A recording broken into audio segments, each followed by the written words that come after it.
Hello everyone, this is Moses from ZAATARGARDENS, and my daughter is, there's another one here too, honey, over there. My daughter is helping pollinate the Feijoa, or pineapple guava, however you like to say it.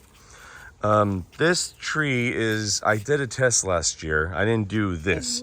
Basically, it's better to have a feather duster, but this is obviously a Swiffer. And to catch the pollen, one moment, Tolly, you see the yellow? To catch the pollen and pollinate. Not one. Bees don't like pollinating this plant. I have another one in the back, and you have to have more than one to cross-pollinate.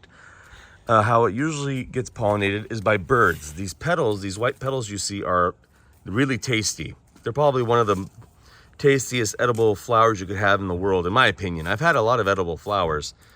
These almost taste like a really light Starburst candy, to me at least, and juicy. The birds would eat the petal, and their feathers on their chest would rub on the pollen, and they would go to tree. Cross-pollinating too is key. Well, they don't do that here. Last year I didn't do anything at all, even with no feather duster or Swiffer. I had no pineapple guava. I cross-pollinated the year before, and I got tons of guava. So this is just a tip for everybody. Use a feather duster or Swiffer and do your own pollination with your pineapple guava. Happy gardening, everybody. Bye.